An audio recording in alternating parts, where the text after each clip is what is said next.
The purpose of this class is to exemplify a horse doing its job in the hunting field and to promote correct natural appearance and forward movement in all gaits.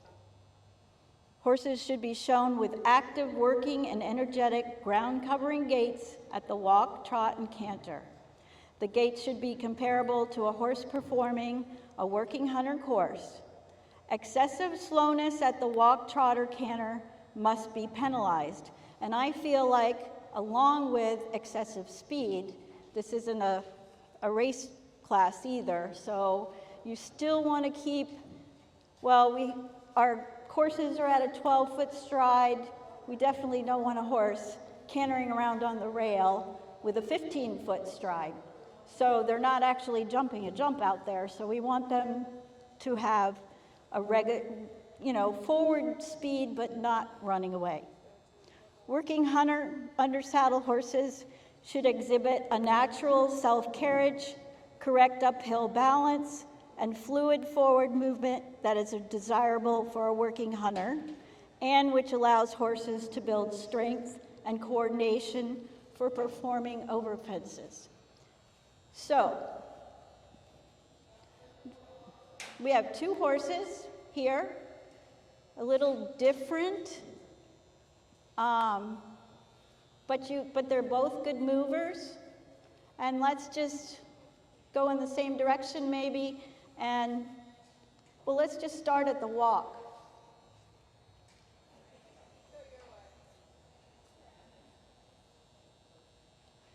So really you should judge the walk. And I was told a long time ago by a dressage person that a horse with a really, really good walk is one that's a really, really good mover. So you can watch the walk right now, and a horse that tracks up with its hind leg up and over the track of its front leg is a very good mover. And a lot of horses don't even reach the track from its hind leg up even close to the front leg. Now, how do you get that? First of all, if you have a poor mover, you're never going to get it. But if you have a good mover, you always could ask them to extend that walk, make them swing their hind legs forward, up underneath themselves, and you can watch both of these horses either step up into or past their front foot falls. Can everybody see that?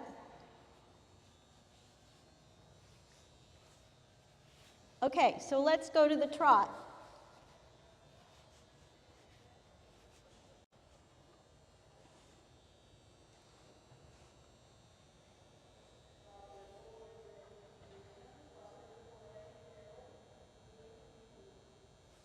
So as you can see, both of these horses have a nice trot.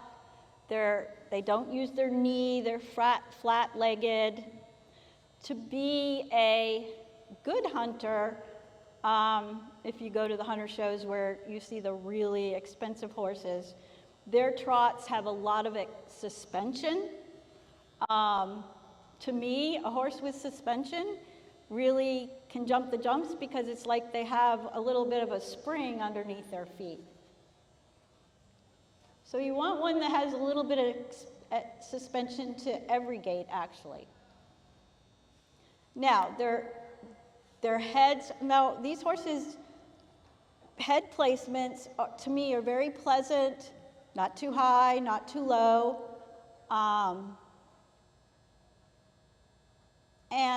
But on the other hand, they're high enough that if they were to trot to a jump, they could see it. If their heads are down too low, they're not going to see that jump, and that's what you have to think about. Also, both riders have a feel of the horse's mouth. Their reins aren't long and loopy. They're riding from the back to the front of their horse, and that also makes a better mover too. And let's go canter.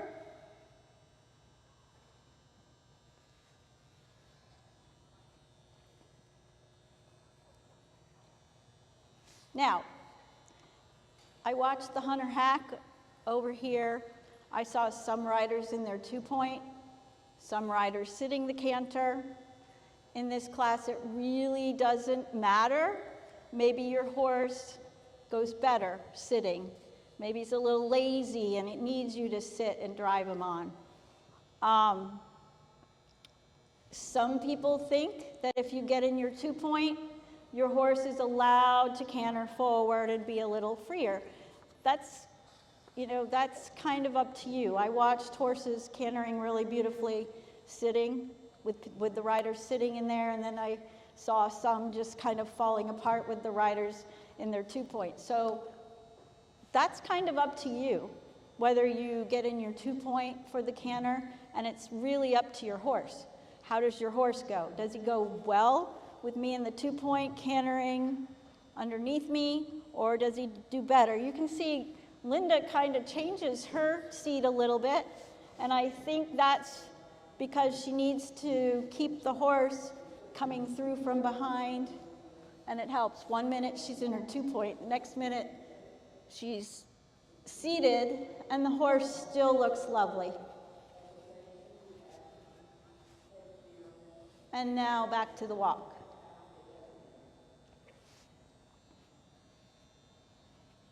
Any questions on this new class? I think it's really great that we've done it.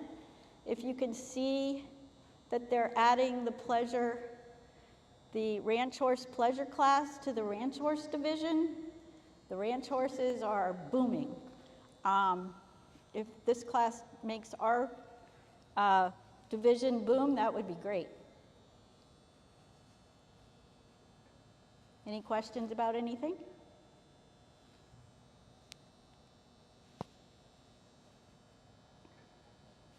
Yes.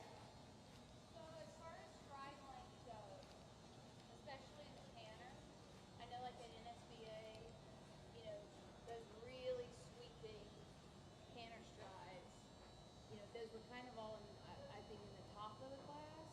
Correct. Do you think that's gonna, if your horse is smaller and naturally not gonna be quite as long strided as some of those really big long striders, how do you think the judges are seeing through that, like just the horse's maximum amount of step, and that's where they want them to be in a working class? Or do you think the trend's going to be that those great big horses are going to be more at the top? Does that make sense? Is it a 12-foot stride? Yeah. Then the question is, are the smaller, no, get me right here, are the smaller horses with less stride at the canter going to be penalized more than the horses with the big sweepy canter? Right, because like a small one in a 12-foot stride, but then a big one maybe has a 14-foot stride. Are we pushing for the biggest step, or are we pushing for the step that an over-fence horse needs? You just answered your question. We are looking for the step that an over-fence horse needs. Take, for instance, and now some horses can have too big a stride for our industry out here. Not too big, but you want the horse to go down this line and lope down that, not lope, but canter down that line and make it look easy. As far as a horse with a shorter stride, it's going to have to hustle a little bit. Usually, though, a lot of those horses with a little shorter stride do jump well, so you've got to take the good with the bad. You might have a beautiful long strided horse that has a 14-foot natural canter, but you got to worry about fitting that stride in here. So, it's kind of, but it's usually the slow-legged, long-strided horses that are going to get the job done in this class. Thank you. You're welcome. Any other questions?